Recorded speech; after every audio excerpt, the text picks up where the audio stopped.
All right. So I'm gonna explain some of these stuff here. So we're on to part 2 of chapter 11. So these autonomic receptors have multiple subtypes, and really there's actually more than in the presentation, but we'll go over some of the key ones. Okay. First of all, they're split into alpha receptors and beta receptors. Okay. Alpha receptors respond more strongly to um, norepinephrine and less and weakly to epinephrine. Okay, so in particular, the one that I want to focus on here for alpha receptors is alpha 1. Okay, alpha 1s actually cause muscle contraction and secretion. Okay, exocytosis. Okay, so where these are your blood vessels. Okay, I know this sounds backwards, but actually, um, what actually happens is your muscles have, or your blood vessels have alpha 1 receptors. So when you have a sympathetic response, okay, your blood vessels actually constrict. Okay, this helps you in a couple of different places. One,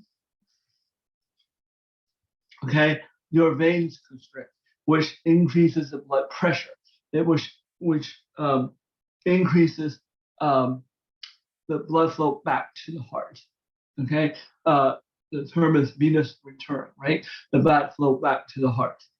Okay, so your heart can pump out more blood. So your heart, no matter what, can only pump out the amount of blood that's returned to it. It can't like make new blood, right? So the more blood going back to the heart, the better. So on average, it is much better for your arteries and veins to be constricted. Okay. Second thing, the arteries that you don't need to use, okay, are you don't want blood flowing to. Okay. So the last thing, okay, well, your question was like, well, what about the muscles to my arms and legs? You know, the things I need to run and fight with. And the answer is they can be overwritten by exercise. Okay. The metabolic byproducts of exercise cause dilation of the blood vessels independent of alpha receptors. And so they can override the alpha receptors. So you get the system where only the vessels that you're exercising are getting blood and lots of it. Okay. And so that's how that works. Okay. Alpha 2 receptors, you don't really have to understand. They're mostly in the brain. Okay, beta receptors. Okay, beta 1 receptors. Double check. Beta 1 receptors are okay in the heart muscle, right? Beta 1's in the heart. Okay, yeah.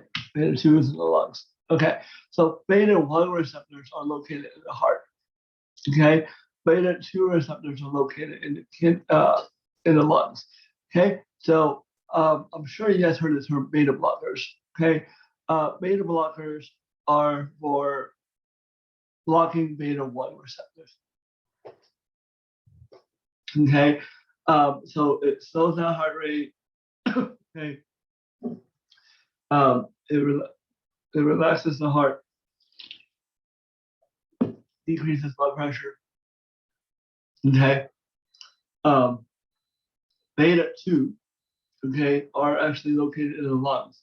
Beta 2, the drugs that we use are things that stimulate beta 2 receptors. Okay. Beta 2 receptors, so things like the albuterol, the thing that you inhale if you have asthma, is epinephrine. It stimulates epinephrine, right? So beta 2 receptors. Okay. There is an overlap between beta 1 and beta 2. They do overlap. So they respond to both, right? So there are some counterindications for like if you're on heart medication, you're on beta blockers and your albuterol inhaler and stuff like that, there is a difference. But they're coming out with more and more specific medications that target only beta 2 but not beta 1. Okay, and beta 3 really is not that important. Okay, so what I want you guys to make sure you understand, okay, is these charts. Okay, the neurotransmitters. I don't care where they're synthesized from. Okay, I do care about their inactivation enzymes, because, for example, if I if I decrease levels of MAO, then I can activate the pathway more. Okay.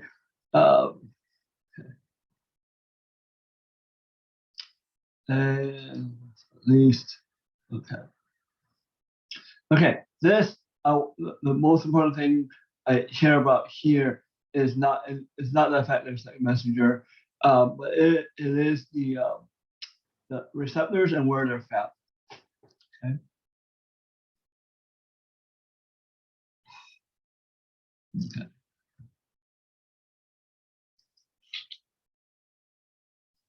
Okay. The cholinergic receptors really is not that important. They're found basically everywhere, and they do similar things. Okay. So nothing is more sensitive than others. Okay. All right. The next thing I want you guys to understand is the agonist and antagonist of these neurotransmitter receptors. One of the questions I'll ask is the effects of these nicotine, like the agonists or antagonists, to the receptor, and what it would cause, okay, and how you treat it. Okay. All right. Okay, you definitely need to know, and a lot of this is already taught in anatomy, so you should know like everything on this chart, because basically all of this is from anatomy. Okay. Okay. And then this is also from anatomy, so you should definitely know this. Okay. The sympathetic motor division, no, sorry, the somatic motor division. Again, this is all from anatomy, so it should be really straightforward. Okay. All right. Hope that makes sense. I will see you in class.